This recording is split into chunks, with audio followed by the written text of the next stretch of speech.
My name is Polly. I was sitting at the top of the stairs, just out of sight. I could hear them in the kitchen, their voices all tangled up like a bunch of knotted shoelaces. Mom and Frank, the guy who swooped into our lives like some kind of low-rent Superman, minus the cape and all the good stuff. Frank, she's my daughter, I heard Mom say, a tremble sneaking into her voice like it was trying to tiptoe around him. Look, Sheila, I didn't sign up for this, you know? It's bad enough I gotta deal with this place being a mess and you're cooking. He grumbled so loudly, I could hear his words clear as day. Now I got my own kid on the way, and I need to think about that, not this. Say it, Mom dared him, quieter now. Say what you mean, Frank. He snorted. Not this leech you got hanging on us. What is she, huh?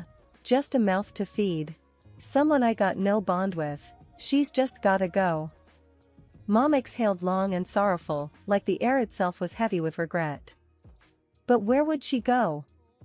I felt like my heart was a punching bag, and Frank was the kind of guy who didn't know when to stop swinging. What about her aunt? That sister of what's his name, the dead guy? Linda? But... No buts, Sheila. Geez, you're always so soft. She's family, ain't she? Let her deal with the kid. There was a quiet beep as someone pressed a number on the phone, and my ears strained to hear the rest. Yeah, hi Linda? Frank here. Yeah, you're about to do me a solid. Got a bit of a situation. Well, no, not a health thing. It's about the kid, Sheila's daughter. I squeezed my eyes shut, wishing I could just disappear into the worn carpet beneath me. Yes, Polly, Frank's voice was gruff, impatient. Look, here's the deal. She's coming to live with you. What? Nah, don't worry about it. She's practically invisible anyway. Won't even know she's there. I heard Mom's shuffling feet, like she was pacing or fidgeting, probably wringing her hands the way she did when she was torn up about something. Linda, it's Sheila. Yes, I know. We're in a tight spot. I can't, with the baby coming. The next voice, Aunt Linda's, cut through the line, sharp and cold like the knives she used to make her overcooked roasts. Fine. I'll take her. But I'm not running a charity here, Sheila. You better keep sending checks. I could almost see Mom wincing, even from where I sat. It stung, knowing the rest of my things in that duffel bag weren't half as important as those checks to Aunt Linda. Footsteps hammered towards the stairs, and I scampered up and into my room, heartbeat thundering so hard in my chest it nearly drowned out the sounds of the looming goodbye. Mom knocked softly, as if the force of her own hand could shatter me. Honey, she started, pushing the door open, her face all twisted in a way that let you know that I'm sorry was coming before a word left her lips. You're gonna stay with Aunt Linda for a bit. I stood there, my arms tight around that duffel bag, like it was the only thing I had left in the whole sorry world. Because, maybe, it was. With a glance back at the room that had been mine, I stepped out into the dim hallway, Mom trailing behind me like a shadow I wished I could shake. I didn't even turn to look at her as I walked out the front door. It was easier that way. Standing on the porch, Aunt Linda looked me up and down as I clutched my duffel bag, each second stretching out like hours. So you're here, Polly, she finally spoke, the words flat and hard. Hi, Aunt Linda. I managed to mutter, trying to keep my voice steady. Don't just stand there, bring your stuff in. But remember, I run a tight ship. You'll follow my rules under my roof, she said, turning on her heel and heading inside. I followed her into the house, which had the warmth of an ice cube. Rule 1, no shoes in the house. Park 'em by the door. And don't you dare drag in any dirt. I keep a clean home. I nodded, slipping off my sneakers and leaving them neatly by the entrance. Rule 2, lights out by 9 on school nights. I won't have any late-night gallivanting or nonsense, she continued, ticking off her rules on her fingers as she went. Okay, I said, my voice barely above a whisper. Rule 3, don't talk back. Don't question me. Just do as you're told, quick and without fuss. Her house was like a museum, everything in its place and nothing out of line. The living room looked barely lived in. Plastic covers clung to the sofas, and I'd bet my last dollar they'd never been sat on. Aunt Linda caught my gaze and snapped, "Those are for protection, not for sitting. God help you if I catch a crease in them." I just nodded again, trying to take it all in. A few days in and it felt like I was walking on eggshells that were rigged to explode. I spent my time trying to be invisible, hoping that'd save me from her sharp tongue. One day, I slipped up. I spilled a bit of milk on the counter. Quick as I could, I wiped it up, but not quick enough. "What's this, a puddle?" Aunt Linda had appeared like a whisper, and her voice was like thunder. "Wasting food and making a mess." "I got it, Aunt Linda. It's clean now." I showed her the rag, trying to prove it was just a small spill. "You think sorry and a rag fixes everything? You think I have the time and money to waste on your clumsiness?" "No, I started, but she cut me off with a wave of her hand. Like I needed more problems. Your mom sends you here like I got nothing better to do," she grumbled. "Even your own mom didn't want you, so why should I?" Her words hit me square in the chest. I stood there, jaw tight, swallowing the hurt because crying wouldn't change a thing. I knew arguing would only make it worse. The rules were clear, and Aunt Linda was the kind who never bent them. Not for anyone. "Sorry, won't happen again," was all I could get out. "You're right, it won't. Because if something like this happens again, we're gonna have a bigger problem, you hear me?" Loud and clear, I answered. My voice sounded small, even to my own ears. Dinner was a silent affair. Aunt Linda liked eating without the sound of anyone else's breathing, it seemed. I tried to chew quietly, making every move deliberate, wishing I could just disappear into my room already. Days bled into weeks and weeks into months, each as unremarkable as the last, until one afternoon. I was sitting on the carpet in my room, the one with the faded wallpaper peeling at the corners. My room at Aunt Linda's was just another box in the stack, nothing like my old one back at Mom's. With Aunt Linda at the grocery store, I grabbed the cordless phone from its cradle in the living room. My heart was racing as I punched in Mom's number, a sequence I still knew by heart. Years of dialing it for takeout or when there was a spider too big for me to handle alone. The phone rang and rang. On the fourth, she picked up. "Yeah? Mom, it's me, Polly," I blurted out before my courage could fail. There was a pause, a breath, a sigh. "What do you want?" I miss you, Don't." She cut in, her voice icy.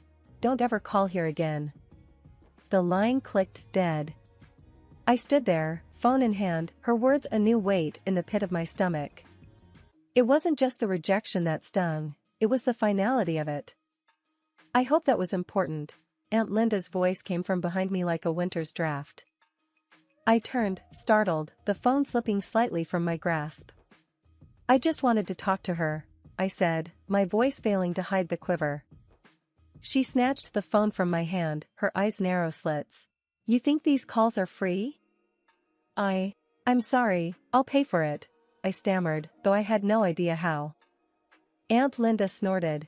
"Pay for it? With what? No, you've caused enough trouble. I'm done with it, done with you." Before I could plead, she was on the phone, barking into the receiver. "Yeah, Betty? Get a room ready. She's coming to you." I barely had time to process her words before I found myself holding a bus ticket and a hastily repacked duffel bag. She dumped me at the bus stop with a shake of her head and a good riddance that followed me onto the bus. I was on my way to Grandma's, and as the bus chugged along, the town I knew became a blur. I thought about Mom's voice, that tone I'd never heard before. I pressed my forehead against the cool window, the hum of the engine a stark contrast to the storm inside me. Grandma lived in a smaller town a couple of hours away, in a house that was as old but twice as cozy as Aunt Linda's. She was standing on the porch when I arrived, her eyebrows drawn down in concern. "You okay, Polly?" she asked as I trudged up the steps. I shook my head. Aunt Linda sent me away. Mom doesn't want to talk to me anymore. Grandma sighed, opening her arms wide. I stepped into her hug like it was a safe haven. Families can be tough, she murmured. Come on in, I'll make you some tea. As I sank down at her kitchen table, surrounded by the comforting scent of cinnamon and apples, the warmth of the room unfreezing my fingers, I started to realize something hard. That sometimes, the idea of a parent isn't what you get. And maybe, just maybe, I had to start figuring out how to deal with that. The day I settled into Grandma's house, I could tell it was a different world. The walls were lined with pictures of plants and landscapes, unlike the museums back at Aunt Linda's place. Grandma was already in the kitchen, the heart of her home, humming a tune I didn't recognize. Gran, you need help with anything? I called out as I dragged my bag inside. Without missing a beat in her humming, she replied, Nah, just park yourself at the table. Gonna fix us some grub. Her voice was raspy from years of yelling over the noise of farm machinery back when she used to run the family's apple orchard. Now, the most noise she dealt with was the creaking of the porch swing and the clatter of her old pots and pans. As the weeks passed, I fell into step with her ways. Wake up before the sun, help with breakfast, then off to school. After school, help around the house, dinner, homework, and bed. No frills, no drama. One chilly afternoon, Grandma found me on the porch swing, the horizon painted orange and pink by the setting sun. Got something to tell ya, she said, pulling the other side of the swing down with her weight. I tightened my grip on the chains of the swing. Whatever it was, Grandma wasn't one for beating around the bush. You're not just staying here, you know. This isn't temporary. She held out some papers to me. I've gone and made it official. You're mine now, for good. I scanned the papers. Words like custody and guardianship jumped out at me. She'd done it. Why'd you do this, Gran? To me, it seemed like taking on a burden, more trouble than a teenage girl was worth. 'Cause you're blood, kid. More than that. You got spirit. Remember, tenderness beneath the strength. She repeated her old saying and tapped her chest. Right here is where you've gotta be toughest. We sat quiet for a while, the swing creaking under us, the sky darkening. I let her words wrap around me like the quilts on my new bed upstairs. Thanks, Gran, I finally said. That was all. Thanks. It sounded lame even to my own ears. Well, don't thank me yet. You'll be pulling extra weeds tomorrow, make no mistake. Her tone was playful, but I knew she'd hold me to it. Sitting on the swing now, a few days after my sweet 16, I could see that Grandma's house wasn't just a haven. It was a starting line. And with her backing, I was finally ready to run my race. The morning sun hadn't even cracked the sky when Grandma kicked the bottom of my bed. Rise and shine, Doc, she barked, same as she had every morning since I started med school. I groaned, my hand searching for the alarm clock. It's not even light out, Gran. World don't wait for light. Cows don't milk themselves. Patients don't cure themselves, neither. She didn't have cows to milk, of course. It was about getting a point across, like always. Afternoons at the hospital were a blur of white walls and beeping monitors. By the time I got back, evening had settled in, and the house glowed with warm light. How'd it go? Grandma was at the stove, poking at something that smelled like heaven. Good, real good. I washed my hands at the kitchen sink, watching her move around the kitchen. Dr. Klein let me lead a minor procedure. She raised her eyebrows, a spoon still in her hand dripping some sauce. Is that right? And how'd that feel? Scary as hell, I admitted. But I did it, and it went well. That's 'cause you're made of tough stuff. She plated the food and set it on the small kitchen table. Earned your stripes today, huh? Feels like it, I agreed, diving into dinner. Afterward, we sat on the porch, me with a textbook, her with her knitting. The night was quiet, the only sound the crickets and the occasional turn of a page or click of needles. Thinkin' of Ted? She asked out of the blue. Ted was the first boy I brought home, a lifetime ago it seemed. Not much time for that. I didn't even glance up from my book. Relationships took time and energy I didn't have. You make time for what's important, she countered. There's more to life than just work and study. I sighed. Maybe after my residency, Gran. She nodded, knowing that was the best I could offer right then. Just remember, life's short. I smiled at her words, thinking how many times I'd heard just that. Never forget, you got more to give than just being a good doctor. Got a heart that needs sharing too. It was in this simple way that she kept my feet on the ground, reminding me there was a world outside medicine, and one day, I'd be a part of that too. We didn't talk much after that. The night wrapped around us, a blanket of peace as I pondered a future that seemed both exciting and terrifying. As the clock ticked towards tomorrow, I knew one thing for sure, whatever the future held, I'd face it head-on. Just like Grandma taught me. I should have known when Gran missed breakfast for the third day straight. It's nothing, she'd said, waving off my concern. But nothing didn't leave you pale and worn out, nothing didn't whisper lies in a voice that trembled like an old barn in a storm. The news hit like a brick. It's cancer, the doctor told me, voice flat like the EKG I wished was for someone else, anyone else. You serious? I'd asked, eyes darting from the doctor to Gran, who sat there nodding like she'd known all along. As serious as it gets, Gran said. She sat up straight, no tears, just that squared chin that always meant business. The battle was short and fierce, and through it all, she'd never let me see her scared. Until one quiet morning when she finally let go of the fight, the breath slipping from her in a soft sigh, like she was slipping into a warm bath. After, the house felt empty, like someone had scooped out the middle and left me with a shell. I walked through the funeral like someone else, shaking hands, accepting hugs, hearing murmurs of "she loved you like her own." They didn't get it, not really. It wasn't like she was my own, she was my everything. After everyone had gone, I stayed back, leaning on the cool marble, staring at the casket that was too new, too shiny. Left alone, I whispered to Gran, like I used to when it was just me and her against the world. I'll make you proud, I swear. The next morning, I found myself at the hospital, the hall sterile and smelling of disinfectant. My hands were steady, my mind clear. This was where I belonged. I might have lost Gran, but I was going to save others, keep going, just like she would have wanted. In surgery, my hands didn't shake. Gran's strength lived in me.